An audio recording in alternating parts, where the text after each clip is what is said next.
At this point since my Bambi 2 review, I've been making it a habit to review the sequel after its first movie.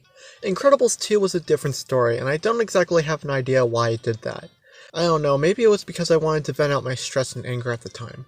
But this month, I'm feeling great, which is why I'm reviewing my favorite Pixar movie to date, The Incredibles. It was released in theaters in 2004, winning an Academy Award for Best Animated Feature, and was directed by Brad Bird, who worked on other Pixar movies such as Ratatouille. 14 years later, and Pixar finally made a sequel for it, and in turn, after 4 years of its release, nobody talks about it. That's kinda sad. Anywho, before I talk about what I really like, and the few nitpicks as well, let's go through a quick plot synopsis. The movie starts off with Mr. Incredible, voiced by Craig T. Nelson, being late for his wedding, all because he has to deal with these teensy little problems. An armed robbery, a cat stuck in a tree, another robbery, and a toxic fan, all of which leads to a huge train accident. Luckily, no one was hurt. Hey, look. First.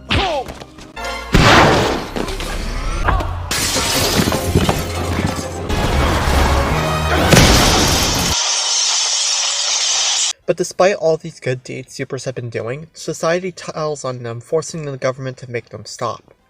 19 years later, and Robert Parr now has his identity changed to Bob, due to him constantly blowing his cover by doing hero work illegally.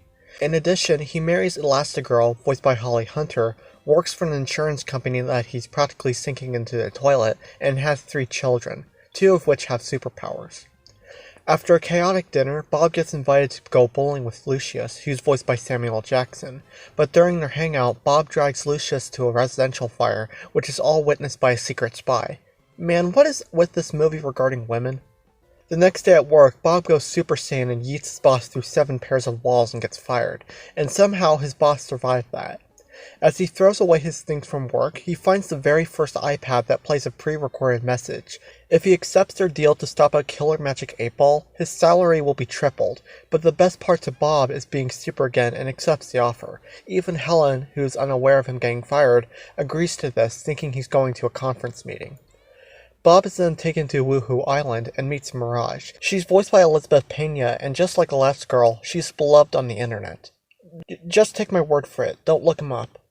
He then gets sent into the jungle, gets the magic 8-ball to kill itself, and the mission is over. Sometime later, after living in luxury, he visits Edna Mode, voiced by director Brad Bird, and gets a new supersuit that's indestructible, completely comfortable, and has a tracking device. After overhearing his phone call with Mirage, she starts getting worried, assuming that he's cheating on her. Bob goes back to the island and reunites with the exact same toxic fan 19 years ago, who now declares himself as Bob's enemy. Syndrome, voiced by Jason Lee, tries to kill Bob, who tricks his probe by hiding behind the skeleton of another super, Gazer Beam, who's carved Kronos into the wall. Bob sneaks back into the headquarters, types in Kronos for the computer's password, and finds out the shocking truth that his fellow supers were killed off, and that the magic 8-ball would be deployed in Townsville and unveil everyone's futures. The outlook is not so good. But before he could escape, Bob gets caught and imprisoned. Meanwhile, Helen, Holly Hunter, starts doing some investigating by talking to Edna Mode and finding out where Bob is. She then takes a plane to the island and finds out that Dash, Spencer Fox, and Violet, Sarah Vowell, had snuck on board. Don't worry, they left Jack with the babysitter. However, Syndrome discovers them approaching and shoots him down. Bob threatens to kill Mirage for this, and Syndrome permits him, knowing that he was bluffing. Mirage then switches sides, breaks Bob out, and gets murdered by Helen, who had survived the plane crash. As the rocket with the 8-ball launches, Bob and his family get caught and locked up. It turns out that the reason why Syndrome killed dozens of supers and built the magic 8-ball is that so he can play pretend and be a super. What a baby. Violet then breaks them out and they escape in a flying RV. Meanwhile, the magic 8-ball has an identity crisis and turns against its creator. The supers battle the giant olive and Violet finds its self-destruct button. When the four get home, Syndrome kidnaps Jack to brainwash him, but Bob throws Helen at the helicopter and the day is saved. The end. So let's talk about the movie. Without debate, without reasonings, and with no single drop of doubt at all, The Incredibles is Pixar's best work, and at this point lately, it will probably be their best work for a long time. But god damn it, I can't see them creating something more engaging, more powerful, and more inspiring than this. It's pretty much impossible to have a single dislike on this movie, other than its dated texture and bland background characters. Snog looks like that kid on those Mad magazines. But that's okay, because it's definitely better than the terrible 50s style they went with in the sequel that makes it so visually distracting. Good god, what were they thinking when that idea was suggested? Because comparing the two side by side makes it feel as if these two movies take place in different dimensions. But that was my only negative for The Incredibles, which is completely unfair. That was the early 2000s, there wasn't anything they could do about it, and we should just let it go. It distracts from the now.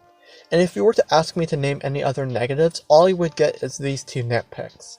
First off, Bob never questions the purpose of the Omnidroid Magic 8-Ball that literally described by Marge as a battle robot. Does that not sound concerning? You're not going to question what kind of people you're working for? I do usually make it a point to know who I'm working for. But this can be excused because it's clear that Bob is getting excited that he gets to be a hero again after 19 years and can finally put his super strength into use. Second is, honestly, just a question. What happened to Mirage during the end of the movie? Was she arrested for her crimes, killed for her betrayal, or did she get into the witness protection program? They never did explain that. I don't need sleep, I need answers! Okay, are we good? Negatives over? Cool. Now let's get into the real stuff. The positives. This will probably be my most TED Talkish lecture ever. One thing that instantly separates this from the other Pixar movies is how it talks to its audience. It doesn't soften things up to the degree of Ralph Breaks the Internet, making it enjoyable for both adults and children alike, and it's what makes The Incredibles more entertaining at every single rewatch. Behind the stuff with Bob sneaking behind his family's back and Helen growing suspicious of it all, it actually is a well-disguised affair story. And when you notice that, you begin to realize even more on why Helen was grieving and determined to confront her husband. When you realize the purpose of Edna's pep talk, which is for Helen to not give up to another woman and go after her husband, it hits you like a train. Syndrome's plan is entirely messed up, and the movie wasn't shy to show it. A toxic fan killed off numerous supers and was going to use a battle robot so he can act as a superhero to make himself look good. And that's only the icing on the cake. When he retires from, quote, super work, he'll sell his inventions, which would make everyone abuse the power of the inventions they bought and create an imbalance between law and crime. And it's even worse when you remember that this started because an obnoxious spoiled brat didn't get his way, and you can see his perspective on the I work alone line, which reveals that he doesn't even remember the situation that was going on. That is messed up to the core, and I love it. And while we're getting onto the subject of Syndrome, let's talk about him. He is a great threat and a cinematic twist villain. Instead of the twist villain being revealed at the end of the movie, it's revealed in the middle of it. That's what makes Syndrome so great. The movie doesn't try to trick you by having some kind of red herring, and it allows us to enjoy him as a villain even longer. Compare that with Debbie Bellwether from Zootopia. She was only introduced as a villain in the last 5 minutes of the movie, and even though it came as a surprise because there's literally no sign of it at all, we don't get much time to enjoy her as a villain. Thus, she comes out as pretty lame. Ooh, actually... I'll kidnap 1,000 children before I let this company die. With Syndrome, we get both the surprise, which was done perfectly, and we get the right amount of time to witness why he is so nasty and evil. Also, Jason Lee's performance was a bonus. That's another thing. The choice of casting was absolutely perfection. Everyone really dived deep into their characters, making them all come to life. Lucius's wife, Honey, is not even on screen, and yet Kimberly Adair Clark did such a fantastic job that the scene Honey's in is beloved and quoted by everyone. There's not a single character that you couldn't like. Imagine what I said regarding the characters in Shrek, but being 10 times more serious. You instantly fall in love with Bob and his family, Lucius and his wife, Mirage and her character development, and even these 3 characters. Bernie, Kari, and Mr. Huff, I think, only appear on screen briefly, but the choice of casting, the killer dialogue, and their character models make up for it. I'm honestly happy that they didn't appear in the sequel so that they can stay as great as they are. They almost turned Kari into a tragic case, and they did the right thing cutting her out. One of the main highlights for me is the universe and how logical it can get, and the logic is at the point where you'll always be thinking, of course, that makes sense. Because if you really think about it, if superheroes actually did exist, people would treat them as hazards, suing them at any chance they get, and the government would of course see supers as a money drainer. People always crack jokes about supers with X-ray vision seeing people in their underwear, but did you actually imagine that this kind of thing could lead them into court? It's only ever thought as a joke. A lot of times as a kid, I always thought that the reason secret identities are a thing is so the villains can't track them down. And while that's correct, Brad Bird added more answers to that. Of course always being super would be pressuring. Of course wearing a costume in public would look weird. You even get small moments with Lucius complaining about villains monologuing, or Dash, an impulsive athlete, not being able to play sports. It's brilliant, brilliant, brilliant, I tell you. Genius, I say. And with that, my Incredibles review is done. This video was actually more fun to make than I realized, and oh wait, I hadn't talked about E yet, which you probably typed in the comments, and now as we speak, you're deleting that said comment right now. Anyways, let's talk about the god herself, Edna Mode. I'm taking Vera to serum as I'm saying this, you guys. Edna Mode is my favorite character in the entire Pixar universe. The whole reason Brad Bird created her was because he, quote, couldn't imagine Spider-Man bending over a sewing machine. Edna Mode is completely golden. You might like Lucius because of that supersuit scene, but I love Edna because she's the funniest and most verbally powerful in this movie. She's so great, and I actually made her my college profile picture. I didn't know the baby's powers, so I covered the basics. Jack doesn't have any powers. No? Well, could look fabulous anyway. She's this perfectionist fashion designer that despite being small, she has an architecturally beautiful home with the tightest security imaginable, and is the most intelligent person around. She takes pleasure in creating the Super's costumes and iconic symbols, making sure that they're both protected and stylish. With no struggle apparently, she managed to create 5 super suits that are indestructible, and can work wonders with their superpowers. Edna's dialogue is great thanks to Brad Bird's writing and voice acting. She has the smartest things to say, like to never look back at the past because it distracts you from the present, which perfectly reflects Bob's and Syndrome's problem. And the pep talk she gave to Helen, furious that an actual super was at their weakest, and then smacking the shit out of her to wake her up. But the best part is, of course, the capes. As I said before, The Incredibles has a lot of logical moments that superhero movies nowadays overlook, but honestly, the subject about capes is the most logical thing this movie presents us. And it's even more extreme when you can feel the regret Edna has for including capes for her suits, because it was a bad idea. You'll die, you'll trip and fall over, and this perfectly foreshadows Syndrome's brutal death, who only wanted to look super, not to be super. God damn it! Get Brad Bird to write more of your movies, Pixar. He nailed it with Ratatouille, and especially with this movie. April 23rd, 57. Cape caught in a jet turbine.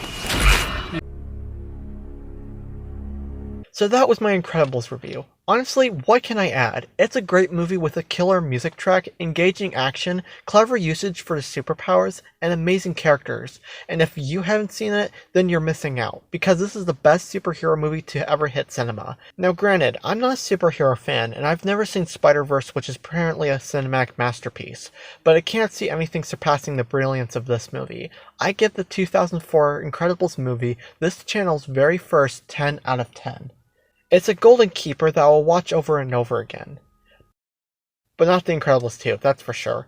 I really can't say anything that's good about it compared to the first movie, because after 14 years of waiting, I couldn't help but feel that I got ripped off. But despite that, it's at least alright, sequel-wise. What is that? You told anyone else about this? Maybe your family? No, I didn't want to kill their view on the franchise. You kinda know what I mean? Sure, kid. Man, I wish I could forget everything I said and consider it good. You will, kid. You will.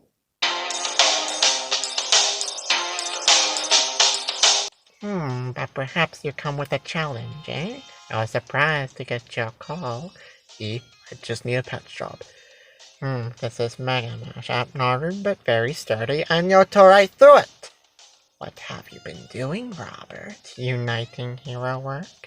It must have happened a long time ago. I see. This is a hobo suit, darling. You can't be seeing this. I won't allow it. 15 years ago, maybe, but now? I'm not sure if anyone else knew about this, but I just found this out. On the second disc, you can actually find out the background and abilities on the supers that were killed off by Syndrome, and it's actually neat. Elastigirl bitches about her suit and gets recommended to Edna Mode.